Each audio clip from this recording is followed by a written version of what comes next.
Welcome to ज्ञान classes SR के इसमें आप लोगों का स्वागत है। आज जो हम लोग बात करेंगे वो बात करेंगे क्लास 12th की हिस्ट्री चैप्टर नंबर 2, जिस चैप्टर का नाम होगा हमारा राजा, किसान और नगर। ठीक है, 2021 में जो बच्चे एग्जाम लिखेंगे उनके लिए ये चैप्टर नहीं है, ये चैप्टर हटा हुआ था। जो बच्चे 2022 में एग्जाम लिखने वाले हैं, जो अभी क्लास 12th में जाने वाले हैं, उनके लिए क्या है कि ये टॉपिक ये चैप्टर इंपॉर्टेंस होता है राजा, किसान और नगर। इससे ये लंबा चैप्टर है, इसमें बहुत सारी चीजें जो आपको पढ़नी है। तो आज जितनी भी सारी चीजें बात करें वो चैप्टर से बाहर का बात करें, चैप्टर का बेस बात करेंगे। चैप्टर में इन करने से पहले क्या सारी चीजें हमें जाननी है उसके बारे में बात करेंगे, क्योंकि इससे पहले वाला चैप्टर हम लोगों ने हड़प्पा सभ्यता पढ़ा हुआ है और हड़प्पा सभ्यता से आगे का ये टाइम ड्यूरेशन जो है उसमें पढ़ना हम लोग पढ़े हुए थे कि हड़प्पा सभ्यता का टाइम ड्यूरेशन जो था वो 2600 ईसा पूर्व से लेकर के 1900 ईसा पूर्व तक की चीजें थी। ठीक है, तो अभी हम लोग जो बात करेंगे वो पार्ट को पढ़ने से पहले वाली चीजों पे बात करेंगे। चैप्टर में इन करने से पहले जो सारी चीजें हम लोगों को पढ़नी है उन सारी चीजों के बारे में बात करेंगे। ठीक है, तो क्या बोलता है कि हड़प्पा सभ्यता का शासन, यहाँ तो टाइम ड्यूरेशन लिखी हुई है, तो हड़प्पा सभ्यता का शासनकाल क्या रहा था 2600 ईसा पूर्व से लेकर के 1900 ईसा पूर्व, कुल मिलाकर के 700 वर्ष का जो था वो हड़प्पा सभ्यता का अस्तित्व रहा था। ठीक है, उसके बाद हड़प्पा सभ्यता खत्म होने के बाद वैदिक सभ्यता की स्थापना होती है और वैदिक सभ्यता 1500 ईसा पूर्व से लेकर के 600 ईसा पूर्व तक चलती है। मतलब ये जो टाइम ड्यूरेशन होता है वो लगभग 900 वर्षों तक का चलता है। ठीक है, इसके बाद एक हर्यक वंश आता है और हर्यक वंश, इसकी डिटेल हम लोग चैप्टर में एंटर करने के बाद पढ़ेंगे। तो हर्यक वंश जो इसकी शासनकाल 544 ईस्वी से लेकर के 412 ईस्वी तक चलता है। ये बहुत लंबा नहीं चल पाता। उसके बाद नागवंश की स्थापना की जाती है। नागवंश में भी बहुत सारी चीजें, बहुत लंबा टाइम ड्यूरेशन नहीं होता, 412 से लेकर के 344 ईसा पूर्व तक उसकी शासनकाल का टाइम होता है। उसके बाद नंदवंश का शासक आता है, इसको आपको चैप्टर में थोड़ा अधिक पढ़ना है, नंदवंश और मौर्य वंश। ठीक है, तो 344 से लेकर के 321 मतलब कुल मिलाकर के 25 वर्षों तक का शासनकाल जो था इसका लगभग आसपास का, वो इसमें रहा था। उसके बाद नंदवंश के अंतिम जो शासक था घनानंद, उसको हरा करके चंद्रगुप्त मौर्य ने मौर्य साम्राज्य की स्थापना की थी। और मौर्य साम्राज्य की स्थापना जो 321-22 ईसा पूर्व से मानी जाती है, जो 185 ईसा पूर्व तक चलती है। ठीक है, कब से मानी जाती है 321, कहीं कहीं आपको 21 भी मिलेगा पढ़ने और कहीं कहीं 22 भी मिलेगा। तो 321-22 से लेकर के 185 ईसा पूर्व तक जो था वो मौर्य वंश का शासन व्यवस्था चलता है। अब यहाँ से दो चीज आती है। अभी वैदिक काल की बात की तो वैदिक काल में क्या था, 1500 ईसा पूर्व से 600 ईसा पूर्व तक की बातें थी। अब वैदिक काल को दो भागों में विभाजित किया गया है, एक है ऋग वैदिक काल और एक है उत्तर वैदिक काल। ठीक है, ऋग वैदिक काल जो है वो 1500 से लेकर के 1000 ईसा पूर्व तक की चीजों में चलता है। 1500 से 1000 ईसा पूर्व तक के टाइम ड्यूरेशन में कौन सा चलता है, ऋग वैदिक काल चलता है। उसके बाद 1000 ईसा पूर्व से लेकर के 600 ईसा पूर्व तक जो चलता है वो चलता है उत्तर वैदिक काल। ठीक है, पहले वाले वैदिक काल को हम लोग ऋग वैदिक काल बोलते हैं। उसके बाद का जो वैदिक काल आया 1000 के बाद के टाइम ड्यूरेशन को, 1000 ईसा पूर्व के बाद के टाइम ड्यूरेशन को, उसको हम लोग उत्तर वैदिक काल बोलते हैं। ठीक है, ये ऋग वैदिक काल में ऋग्वेद की रचना हो गई थी। ऋग्वेद की जो रचना हुई थी वो इसी काल में हुई थी। आपको 4 वेद पढ़ने, आपको चैप्टर में जब हम लोग इन करेंगे तो चैप्टर में आपको 4 वेदों के बारे में पढ़ना है, तो वहां से हम लोग पढ़ेंगे। अब नंद वंश के संस्थापक जो था, यहाँ पे नंद वंश को हम लोग पढ़े, तो नंद वंश के जो संस्थापक थे उनका नाम था महापद्म नंद। इससे क्वेश्चन पूछता है, ये ऑब्जेक्टिव क्वेश्चन में आता है 1 नंबर के क्वेश्चन में। तो नंद वंश के संस्थापक का नाम क्या था, महापद्म नंद। और नंद वंश के अंतिम जो शासक है जिसका नाम था घनानंद। ठीक है, सॉरी धनानंद, जो अंतिम शासक है वो धनानंद था। और धनानंद को हरा करके चंद्रगुप्त मौर्य जो है, धनानंद को हरा करके चंद्रगुप्त मौर्य ने मौर्य साम्राज्य की स्थापना की थी।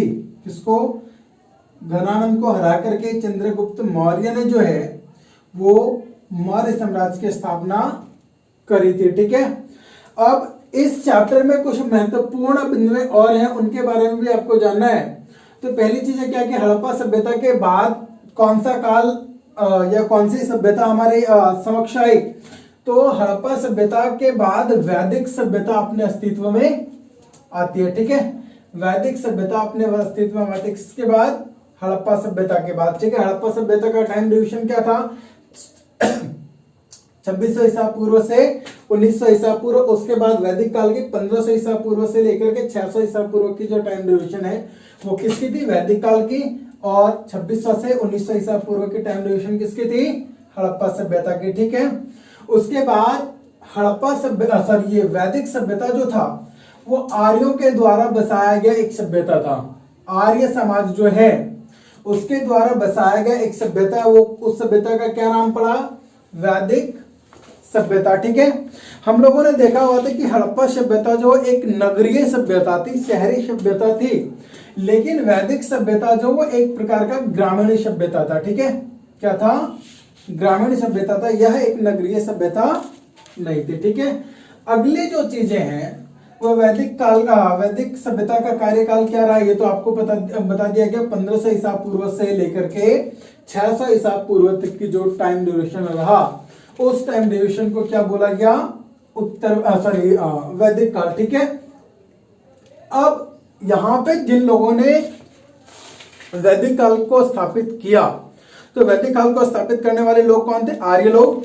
और आर्यों की जो भाषा थी वो भाषा थी संस्कृत। आर्यों की कौन सी भाषा थी, संस्कृत भाषा थी। ठीक है, तो आई होप कि आपको यहां तक की चीजें अच्छे तरीके से समझ में आई होंगी। अभी तक अगर वीडियो आपको अच्छा लगा हो तो वीडियो को लाइक करेंगे, चैनल पे अगर आप पहली बार आए हैं तो चैनल को सब्सक्राइब करेंगे, साथ में बेल आइकन को प्रेस करें जिससे अगली जितनी भी चीजें हमारे चैनल पे आएंगी उसकी नोटिफिकेशन आपको मिल जाएंगे। अगर वीडियो अच्छा लगता है तो हमारे अप्रिशिएशन के लिए आप एक कमेंट भी छोड़ेंगे, और अगर आपको इसमें कुछ और सुधार की आवश्यकता लगती है तो उसके लिए आप कमेंट में हमें सुझाव दे सकते हैं कि इन सारी चीजों में सुधार की आवश्यकता है, तो उसको भी हम लोग सुधारेंगे। ठीक है, तो यहाँ पे आर्यों की भाषा क्या बात आई कि संस्कृत भाषा जो थी वो आर्यों की भाषा थी। ठीक है, अब इसी वैदिक काल में क्या कर लिया गया था, ऋग्वेद की रचना कर ली गई थी। 4 वेद हैं आपके पास, ये आपको चैप्टर में एंटर करने के बाद बताऊंगा।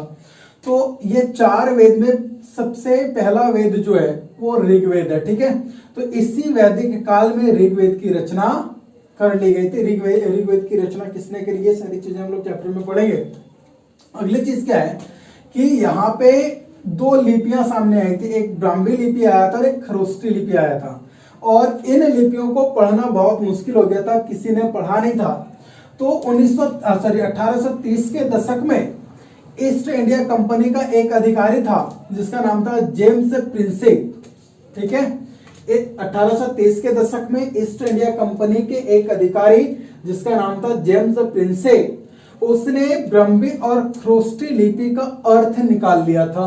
कब, 1830 के दशक में। नाम क्या था, यहां से क्वेश्चन पूछा जाता है। तो जेम्स प्रिंसेप जो है वो ब्राह्मी और खरोष्टी लिपि का अर्थ निकालने में सफल हुआ पहली बार। इससे पहले किसी ने भी ब्राह्मी और खरोष्टी लिपि का अर्थ नहीं निकाल पाए थे, और ये जेम्स प्रिंसेप जो है वो 1830 के दशक में इस कार्य में सफल होता है। ठीक है, इन लिपियों का प्रयोग जो होता था वो प्रारंभ के टाइम में सिक्कों पे लिखने के लिए किया जाता था और अभिलेखों में किया जाता। ठीक है, किया जाता था। ठीक है, अभिलेख क्या होते हैं ये अभी आपको बताएंगे आगे। तो इन लिपियों का प्रयोग कहाँ होता था, सिक्कों में किया जाता था और अभिलेखों में किया जाता था। ठीक है, इसी के साथ जेम्स प्रिंसेप इन लिपियों को पढ़ने के बाद, इन लिपियों का अर्थ निकालने के बाद उसे पता चला कि अधिकतर सिक्कों और अभिलेखों पे जो लिखा हुआ है वो पियदस्सी लिखा हुआ है। एक शब्द जो लिखा हुआ था वो शब्द था पियदस्सी, और यही सिक्कों पे भी लिखा हुआ था और अभिलेखों पे भी लिखा हुआ था, कॉमन वर्ड था। और इस पियदस्सी शब्द का अर्थ जो होता है वो होता है मनोहर मुखाकृति वाला राजा। कहने का मतलब सुंदर मुख वाला राजा, सुंदर मुख वाला राजा। तो मनोहर मुखाकृति वाला राजा अर्थ किसका होता था, तो ये प्रियदर्शी शब्द का अर्थ हुआ करता था सुंदर या मनोहर मुखाकृति वाला राजा, मतलब सुंदर मुख वाला राजा। ये हर अधिकतर सिक्कों पे लिखा हुआ था और अभिलेखों पे लिखा हुआ था, ये कॉमन शब्द था, ठीक है। और इसी क्रम में और जो अभिलेख मिले, उन अभिलेखों में एक और नाम लिखा हुआ था, वो अशोक लिखा हुआ था, ठीक है, अशोक लिखा हुआ था। इसका कारण यह रहा होगा कि बौद्ध ग्रंथों के अनुसार जो बताया गया, वो बताया गया कि अशोक जो था वो सबसे प्रसिद्ध राजा था अपने टाइम ड्यूरेशन का। मौर्य साम्राज्य का जो राजा था वो सबसे प्रसिद्ध राजा जो था वो अशोक, सम्राट अशोक को माना जाता है। और इसलिए बहुत सारे अभिलेखों पे जो नाम लिखा हुआ मिला वो अशोक मिला। और ये बौद्ध ग्रंथों के अनुसार क्या बताया गया, अशोक को एक प्रसिद्ध राजा बताया गया, सम्राट बताया गया, ठीक है। उसके बाद तीसरे टॉपिक की ओर आएंगे। ये हमारा पहला टॉपिक था, ये हमारा दूसरा टॉपिक हुआ, और अब जो हम लोग पढ़ेंगे ये हमारी तीसरी टॉपिक है, ठीक है। तो इस टॉपिक में हम लोग पढ़ेंगे कि अभिलेख क्या होता है, अभिलेख शास्त्र क्या होता है, ठीक है। क्योंकि यहाँ पे हम लोग अभिलेखों की बात किए, तो अभिलेख क्या होता है, अभिलेख शास्त्र क्या होता है, इसके बारे में बात करना है। तो किसी भी पत्थर, किसी भी धातु या किसी भी मिट्टी के बर्तन पर लिखी हुई जो पुरानी चीजें थी, प्रारंभिक टाइम में जो लिखा गया लेख हुआ करता था, कहाँ कहाँ, किसी भी पत्थर पे, किसी भी धातु पे या किसी भी मिट्टी के बर्तन पे जो पहले लिखी हुई लेख रहती थी उसे अभिलेख कहते हैं। अभी क्या होता है, हिंदू धर्म के अकॉर्डिंग अगर बात करें तो लोगों का जब देहांत होता है तो उनके जो क्रियाक्रम का कार्यक्रम होता है उसमें, अब पहले तो पत्थर पे लिखवाई जाती थी, तो उनके बारे में उनका नाम, उनका पता, जो भी चीजें लोगों को लगता था वो एक पत्थर पे लिखवा करके वो एक जगह पे कहीं ले जाकर के उसको स्थापित करते थे।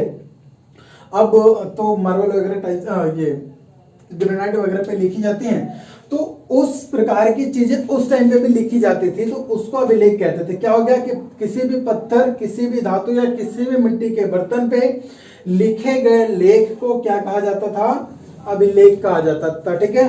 अब जो भी व्यक्ति अभिलेखों की रचना करवाते थे, अब अगर मुझे किसी अभिलेख की रचना करवानी है तो हम जो भी लिखेंगे वो अपने बारे में लिखेंगे, अपने परिवारों के बारे में लिखेंगे। ऐसा नहीं कि हम किसी और के बारे में लिख देंगे, बहुत सारी चीजें होती हैं।